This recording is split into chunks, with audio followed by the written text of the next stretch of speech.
Good evening. Welcome to APTN National News. I'm Melissa Ridgen. The Samson Cree Nation in Alberta has a soaring violent crime rate that is hurting the community.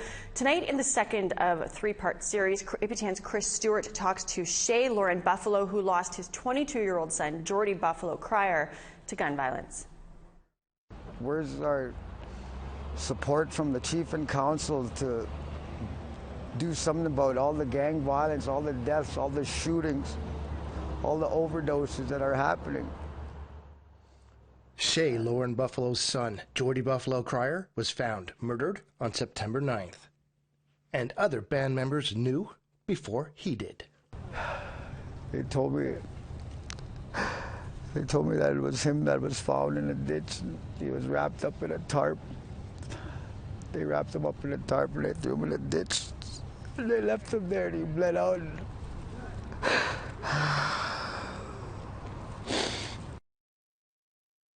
He is still hurt that he wasn't told first.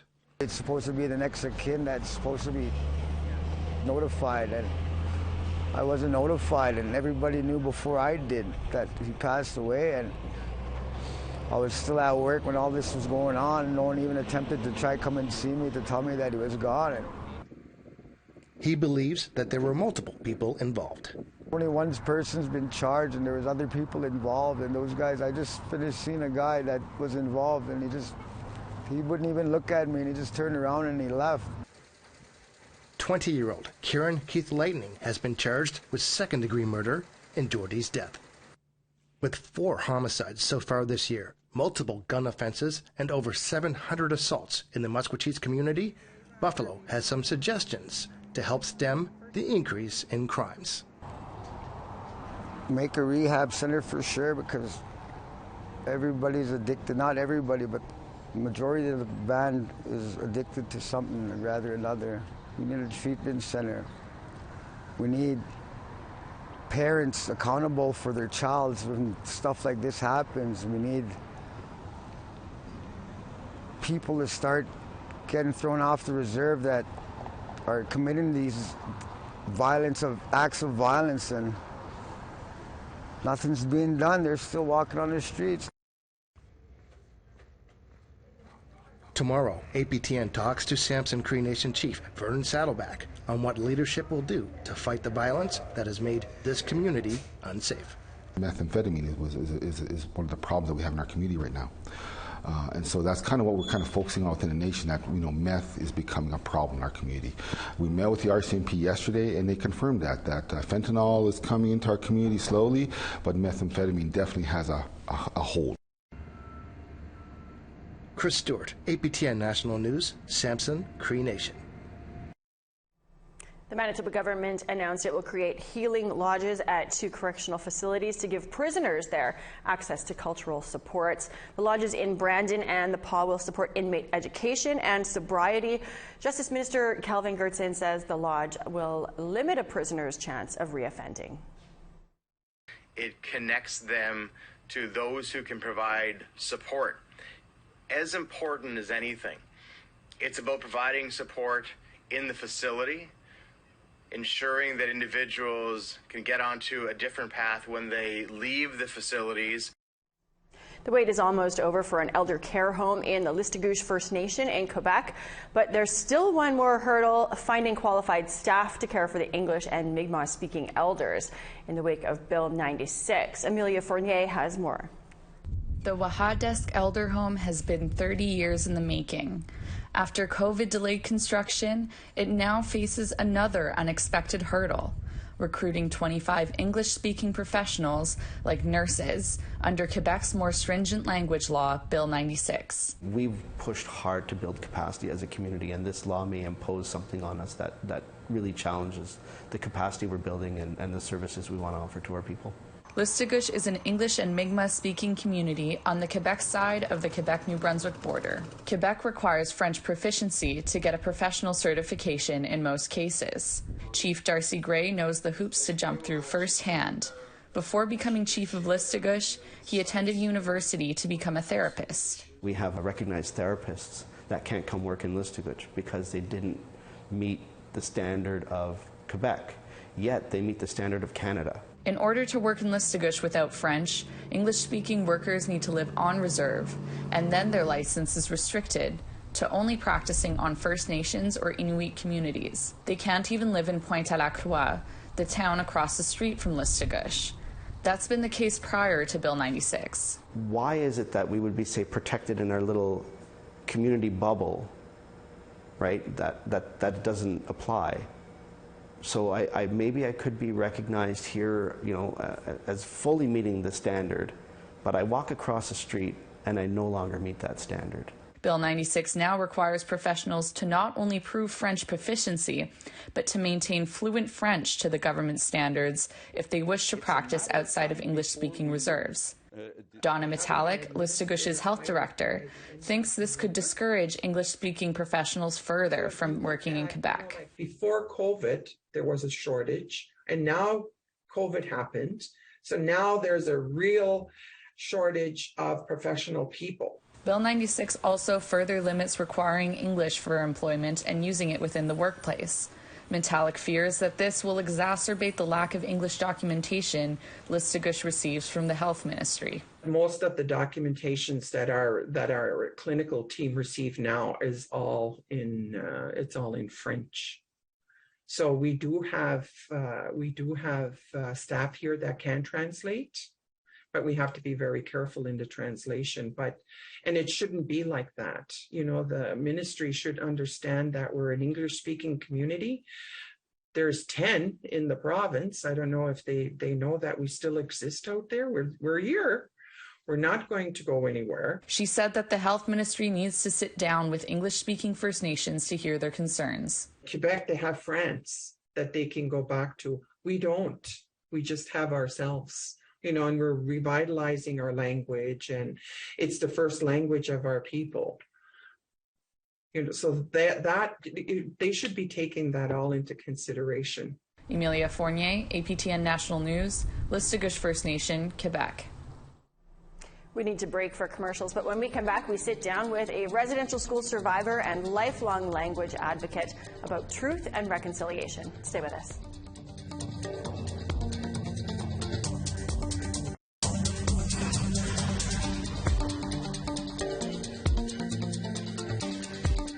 Welcome back. It's going to take even longer and more money than they thought to clean up one of the most contaminated mine sites in the country. Our reporter Charlotte Mort-Jacobs brings you this tour of the giant mine in Yellowknife. You're looking at one of the most contaminated places in the country, and cleaning up the now defunct gold mine is on the shoulders of the federal government, a costly and necessary pursuit. Remediation of Yellowknife's giant mine will take until 2038, at least 7 years longer than initially slated. So the last budget we had was $934 million, but that was prior to the environmental assessment. So coming out of the environmental assessment, we had to make a lot of changes to the project. So the scope has changed quite a bit. So we have we are just in the process of getting our budget approvals, and we should have those available in late October of this year. Deputy Director of the Giant Mine Remediation Project, Natalie Plato, says more work means the price tag will be a lot higher than the already roughly $1 billion budgeted. Change, like for instance, coming out of the EA, we had to form the Giant Mine Oversight Board. We had to do a health effects monitoring program. We did extensive engagement with all our rights and stakeholders. And for instance, things like originally we weren't going to fill the pits, but now based on stakeholder input, we're filling the pits. So for instance, scope changes like that. Some of those rights and stakeholders include the traditional land users and holders, the Yellowknives Dene First Nation and the North Slave Métis Alliance. While neither group was present on the site tour, YKDFN has funding over the next 2 years to build their case on why an apology and compensation is needed for the irreversible destruction left behind from Giant Mine. The mine was in operation from 1948 until 2004 and left behind a giant mess. Here's some of the ongoing work. These 365 sea cans hold remains of the mine's infamous roaster. It's what the project team calls the most contaminated building in Canada. The roaster was responsible for spewing arsenic trioxide into the air during the early 1950s. So then in the roaster, the broken up rock, it was heated up, to release the gold, but in the process, the arsenic is released because the rock in this area is arsenopyrite, which is naturally contains arsenic. When it's found in the rock, it's natural, it's safe, there's no issues. But when it was roasted, the arsenic was released, and then it went up the roaster stack and combined with air and formed arsenic trioxide. Eventually, the contents of the sea cans will be dumped into a pit, buried and frozen. 237,000 tons of highly toxic arsenic trioxide will be cooled and sealed underground permanently using these thermosiphons, 858 of them to be exact. What work still needs doing? Since water cannot come into contact with the arsenic, underground water is currently pumped into this tailings pond. In the summer, it's treated and discharged into Baker Creek. That will change with a new water treatment plant set for construction in 2023. The asbestos being removed from this old town site will wind up in here, a massive non-hazardous landfill being built. You'll see all the buildings, or the majority, all but one buildings, are the original mine buildings. So they will all be taken down and recycled or put in the non-hazardous landfill when we're done. Labor demand will peak in 2031 with 260 full-time jobs. Charlotte Mort-Jacobs, APTN National News, Yellowknife. Shirley Williams has been a lifelong advocate for Ojibwe language and culture. Her passion to be a better teacher than the ones that she had at residential school drove her to develop better resources and curriculum for her students. As part of our coverage leading up to the National Day of Truth and Reconciliation this Friday, here's Annette Francis with that story. For close to 40 years, Shirley Williams has walked the hallways of Trent University in Peterborough, Ontario, as a student, a professor, and a professor emeritus. So I come in, I go and teach maybe a lecture in 100 or other courses, or a PhD introduction. I usually come and lecture and things like that. Williams has dedicated her life to teaching the Anishinaabe-Moan language and Anishinaabe culture. She says her father was a huge influence. He said, I want one of my children to speak the language and culture. All the other children that we have are coming back and they don't want to speak the language, or they don't want to continue to learn about the culture. But I want one of our daughters to learn the language and culture. And I sort of understood that it meant me, because I was the last one to be at home. Although Williams went to residential school, she retained her language, something her father had prepared her for after convincing the Indian agent to keep his youngest daughter home until she was 10. During those 3 years that I stayed home, from 7 till 10 years old, they made sure I was with my father or I was with my mother.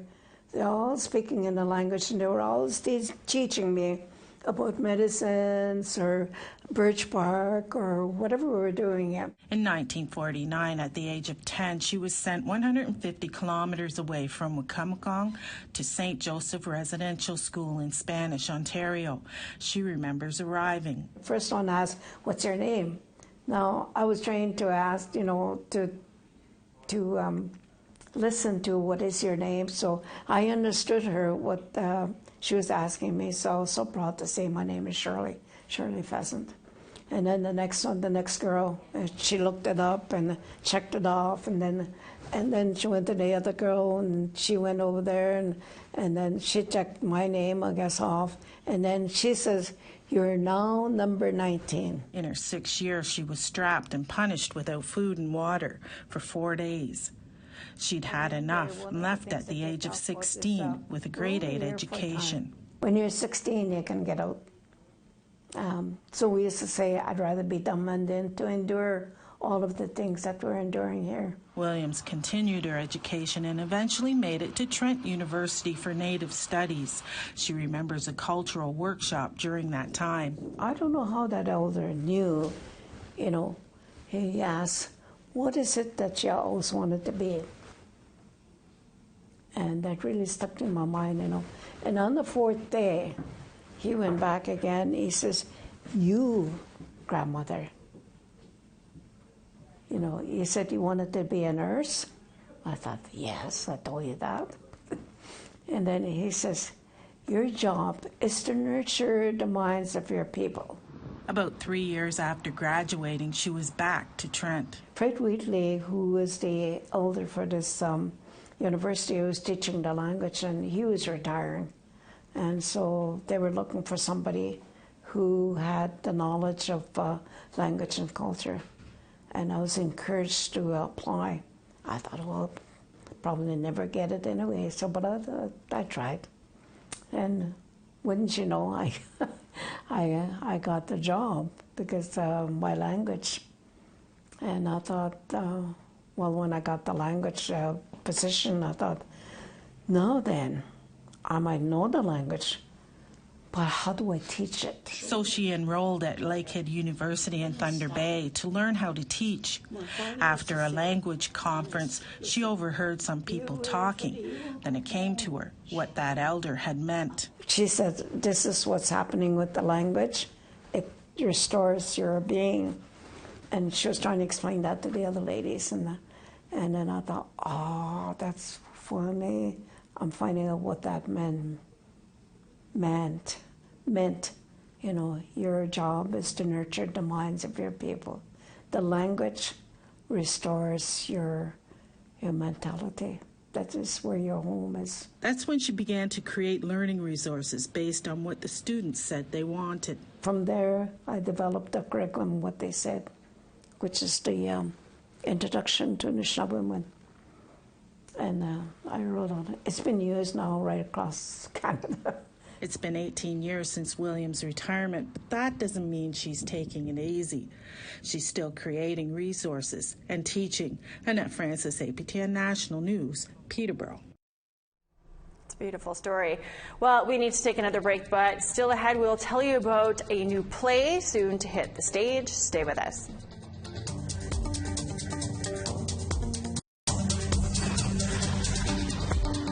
Welcome back. It's time now for our photo of the day. Well, it's harvest time, and Dave Menzies sent in this photo from his niece, Hannah, who pulled this from her garden in North Battleford, Saskatchewan. It's quite the carrot, a handful of carrot, I guess, right? We love slice of life pictures. Keep them coming to us. You can email them to share@aptn.ca and be our next photo of the day, potentially. Let's take a look now at tomorrow's weather forecast. To the east coast, we've got 14-inch showers for St. John's, sunny, and 16 for Fredericton. La Grande River 13 with showers and Nukshuak, rain there as well, 10 degrees. Lots of sun for southern Quebec, Chibougamau 12 degrees, Saint-Jovite and Val-d'Or both 14. 16 and sunny for London, 14 and sunshine for North Bay. Lots of sun in the north as well, Big Trout Lake 19, Kapuskasing 16. Churchill, you're the only one up there with some showers, 20 degrees, sunshine for everybody else, including Pucktawagan and 12 degrees there, sunny and 22 for Winnipeg, Brandon, sunshine, 26 degrees. 31 and sunny for Swift Current, 32 and sunshine expected for Estevan, 18 and sunshine for Buffalo Narrows, 21 and sunny for Meadow Lake.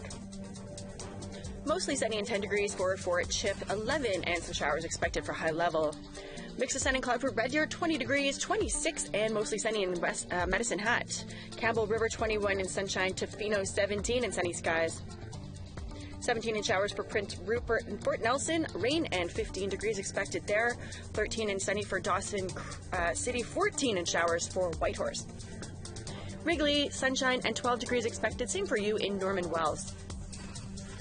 Fort McPherson, flurries, 2 degrees expected. Tuck, sunshine and 5. 1 and snow for Baker Lake, New Yacht, some flurries there, 3 degrees expected for a high. Igloolik, some flurries for you, 1 degree, -3 in Tallyoak, and flurries expected there. A play based on experiences at a residential school is going on tour in BC this week. Written by the late Larry Gunno from the Niska Nation, Bunk Number 7 has been 20 years in the making. APTN's Lee Wilson reports that those involved in bringing it to stage say it shares a very important message. Like Paul said, real bad scraps happen over the littlest. Actors in Terrace, British Columbia rehearsed for the play Bunk Number 7. So we'll be ready to go on a British Columbia tour the night before the National Day for Truth and Reconciliation. We live in a tumultuous time, in a time where truth is not always as it seems, and to bring a little bit of truth to Canadians' eyes is something that I'm definitely passionate about and, ready to take on the stage and the road. Written by the late Larry Ganu, Bunk Number 7 is based on his real-life experience at Edmonton Indian Residential School in the 1960s. According to director Marianne Browup-Weston, the play was set to be released in Toronto more than a decade ago, but it hit major barriers after Ganu's death. Larry passed away in 2005, very, very suddenly. So the play was put on hold for a number of years. I did a play reading tour with at-risk youth and IRS survivors in 2008 to gather information because the play wasn't completely finished. Born in the Nisga'a village, Gitlik-Damix, Larry Ganu is described as charismatic and driven. His sister, Kim Ganu, says their parents always talked about the importance of education, and their family was pleased when he graduated law school. We were just so proud of him, I was just amazed at what he could do, and this is what he kept putting through to our family and to young people. You can do anything you want. Put your mind to it, focus, be prepared to sacrifice. Kim says her brother overcame many barriers, including residential school. His time there was something he didn't talk about. She thinks this play was part of giving voice to himself and his classmates. This play was a way for Larry to share with people what happened to them. And it was his voice. And it was the voice of the other young boys that were in that school. Kim's husband, Dale Good, says Bunk Number 7 was meant to be the first chapter of many, and that Larry Ganu wanted other survivors to add additional chapters by telling their own stories. He said there are many chapters that have to be told, and his was only one of them, which Bunk Number 7 is about. It's just the one chapter in thousands of what needs to be heard.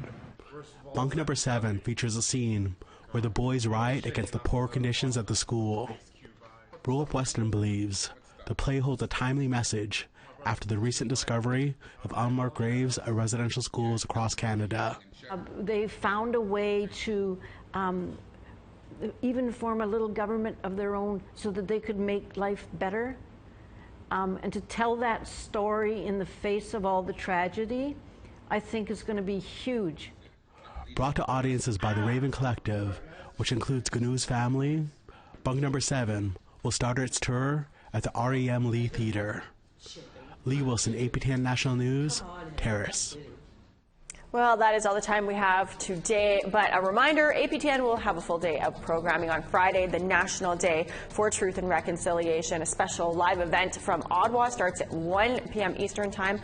We will also have guests for both a pre-show and a post-show discussion on either side of that live event. And our newscast is going to start a half an hour later that day than usual to allow for a special viewing of Road to Truth, a half-hour documentary by Tina House on what's transpired since the discovery of graves in Kamloops. I'm Melissa Ridgen. Have a great night. See you tomorrow.